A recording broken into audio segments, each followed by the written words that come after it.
Hi, my name is Mike Kennedy. I've spent the last 15 years working and recruiting for some of the biggest corporate employers in the UK.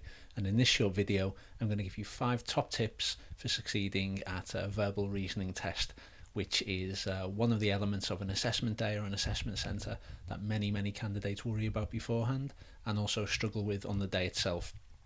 Okay, so top tip number 1, practice beforehand. May sound a little bit tedious. There's no secret formula to this one. It's just a case of actually doing practice verbal reasoning tests before the day itself. I can't overemphasize how much difference this will make to your performance on the day. If you're comfortable with the format of the tests and the timed element of the test, and you know what to expect, it will just make sure that come the day itself, you'll be more confident, you'll be more relaxed, and you'll perform better. So that's top tip number 1: practice before the event itself.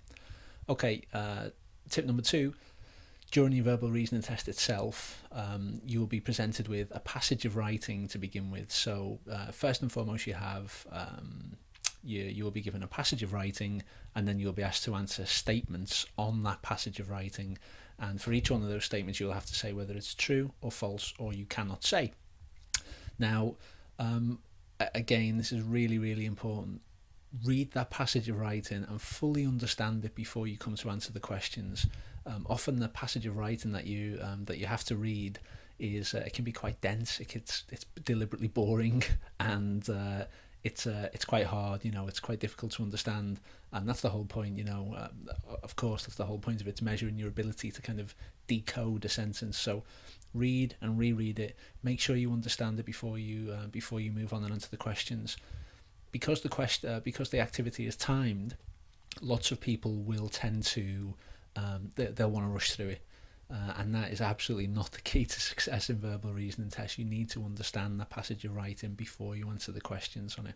So that's tip number 2: is read and reread the passage of writing.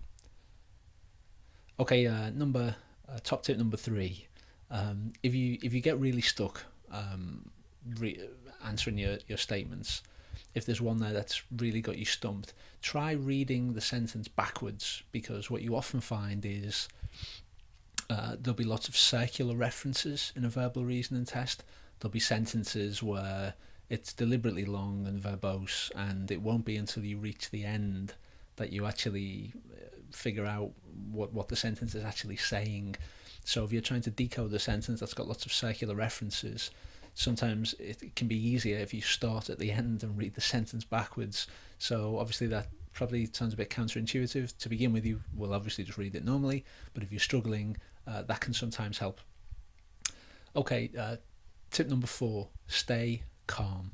This is one of those tips that it's easier said than done, but it will make a massive difference to your performance if you can just stay calm. Because again, the stakes are quite high at an assessment centre. There's there's a lot of stake for a lot of people, so it's very much a case of trying to keep your nerves under control. Over on the site, we've got a whole section on mastering your nerves and making sure that anxiety doesn't get the better of you during your assessment day. So that's it. Tip number 4: stay calm, be yourself. Okay, tip number 5: manage your time carefully. Now, typically in a verbal reasoning test, there'll be probably about 90 seconds is what you want to aim for each question. 60 to 90 seconds. If you get really stuck on something and you just can't figure it out, just move on. Scan ahead beforehand, see how many questions that are there that you need to answer, and then you want to kind of partition the time that you've got accordingly. If there's a question that you're really stuck on, just move on, because in the time you spent trying to figure that one out, you could very well have continued on and answered 3 or 4 others correctly. So don't get too hung up on any one question. Like I said, 60 to 90 seconds for each question is what you should roughly aim for. Okay, so if you head over to the site assessmentcenterhq.com/VRT, that will take you to my guide on verbal reasoning tests, and in there you'll find more tips for verbal reasoning test success. You'll also find a video, and you'll also find some free online some free practice tests.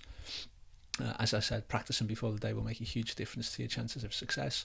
So please do go ahead and visit that, assessmentcenterhq.com/VRT, and that will take you to my verbal reasoning, the full verbal reasoning test guide. Okay, I hope you've found this video helpful, and I hope to see you over at the site.